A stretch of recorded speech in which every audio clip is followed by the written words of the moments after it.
حضرت عائشہ رضی اللہ تعالی عنہا نے فرمایا، گویا کہ میں حضرت صلی اللہ علیہ وسلم کی مانگ میں خوشبو کی چمک دیکھ رہی ہوں، اس حال میں کہ آپ احرام باندھے ہوئے ہیں۔ صحیح بخاری حدیث نمبر 271۔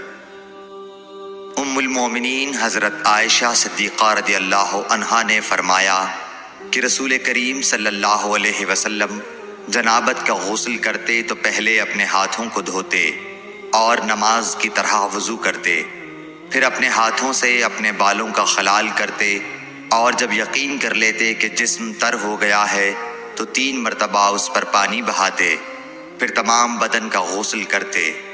صحیح بخاری حدیث نمبر 272۔ حضرت عائشہ رضی اللہ تعالی عنہا نے فرمایا کہ میں اور رسول کریم صلی اللہ علیہ وسلم ایک برتن میں غسل کرتے تھے، ہم دونوں اس سے چلو بھر بھر کر پانی لیتے تھے۔ صحیح بخاری حدیث نمبر 273۔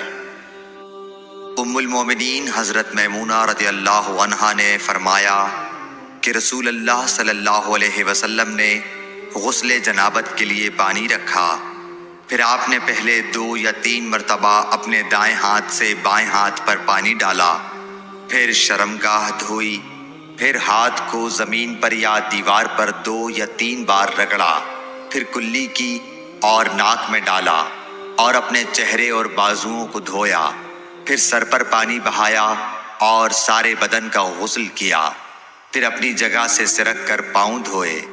حضرت میمونہ رضی اللہ عنہا نے فرمایا کہ میں ایک کپڑا لائی تو آپ نے اسے نہیں لیا اور ہاتھوں ہی سے پانی جھاڑنے لگے۔ صحیح بخاری حدیث نمبر 274۔ حضرت ابو ہریرہ رضی اللہ تعالیٰ عنہ سے روایت ہے کہ نماز کی تکبیر ہوئی اور صفیں برابر ہو گئیں، لوگ کھڑے تھے کہ رسول کریم صلی اللہ علیہ وسلم اپنے حجرے سے ہماری طرف تشریف لائے۔ جب آپ مصلی پر کھڑے ہو چکے تو یاد آیا کہ آپ جنبی ہیں، پس آپ نے ہم سے فرمایا کہ اپنی جگہ کھڑے رہو، اور آپ واپس چلے گئے۔ پھر آپ نے غسل کیا اور واپس ہماری طرف تشریف لائے تو سر سے پانی کے قطرے ٹپک رہے تھے۔ آپ نے نماز کے لیے تکبیر کہی اور ہم نے آپ کے ساتھ نماز ادا کی۔ صحیح بخاری حدیث نمبر 275۔ حضرت میمونہ رضی اللہ عنہا نے فرمایا کہ میں نے نبی صلی اللہ علیہ وسلم کے لیے غسل کا پانی رکھا اور ایک کپڑے سے پردہ کر دیا۔ پہلے آپ نے اپنے دونوں ہاتھوں پر پانی ڈالا اور انہیں دھویا، پھر اپنے داہنے ہاتھ سے بائیں ہاتھ میں پانی لیا اور شرمگاہ دھوئی، پھر ہاتھ کو زمین پر مارا اور دھویا، پھر کلی کی اور ناک میں پانی ڈالا اور چہرے اور بازو دھوئے، پھر سر پر پانی بہایا اور سارے بدن کا غسل کیا۔ اس کے بعد آپ مقام غسل سے ایک طرف ہو گئے، پھر دونوں پاؤں دھوئے۔ اس کے بعد میں نے آپ کو ایک کپڑا دینا چاہا تو آپ نے اسے نہیں لیا اور آپ ہاتھوں سے پانی جھاڑنے لگے۔ صحیح بخاری حدیث نمبر 276۔ حضرت عائشہ رضی اللہ تعالی عنہا نے فرمایا کہ ہم ازواج مطہرات میں سے کسی کو اگر جنابت لاحق ہوتی تو وہ ہاتھوں میں پانی لے کر سر پر 3 مرتبہ ڈالتی، پھر ہاتھ میں پانی لے کر سر کے داہنے حصے کا غسل کرتی اور دوسرے ہاتھ سے بائیں حصے کا غسل کرتی۔ صحیح بخاری حدیث نمبر 277۔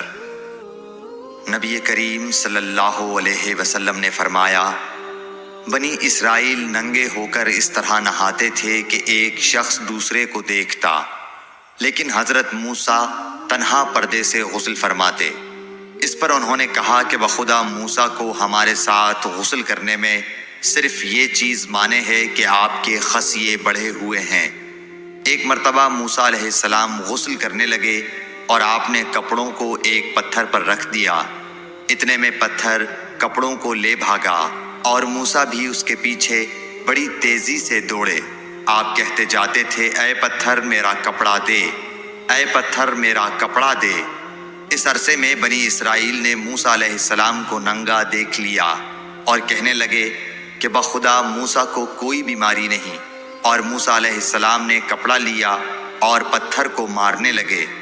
ابو ہریرہ رضی اللہ تعالیٰ عنہ نے کہا کہ بخدا اس پتھر پر 6 یا 7 مار کے نشان باقی ہیں۔ صحیح بخاری حدیث نمبر 278۔ نبی کریم صلی اللہ علیہ وسلم نے فرمایا، ایک بار ایوب علیہ السلام ننگے غسل فرما رہے تھے کہ سونے کی ٹڈیاں آپ پر گرنے لگیں۔ حضرت ایوب علیہ السلام انہیں اپنے کپڑے میں سمیٹنے لگے۔ اتنے میں ان کے رب نے انہیں پکارا کہ اے ایوب، کیا میں نے تمہیں اس چیز سے بے نیاز نہیں کر دیا جسے تم دیکھ رہے ہو؟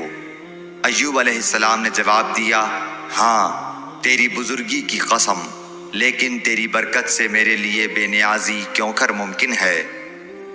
صحیح بخاری حدیث نمبر 279۔ ام ہانی بنت ابی طالب کو یہ کہتے سنا کہ میں فتح مکہ کے دن رسول اللہ صلی اللہ علیہ وسلم کی خدمت میں حاضر ہوئی تو میں نے دیکھا کہ آپ غسل فرما رہے ہیں اور فاطمہ رضی اللہ تعالیٰ عنہ نے پردہ کر رکھا ہے۔ نبی اکرم صلی اللہ علیہ وسلم نے پوچھا، یہ کون ہیں؟ میں نے عرض کیا کہ میں ام ہانی ہوں۔ صحیح بخاری حدیث نمبر 280۔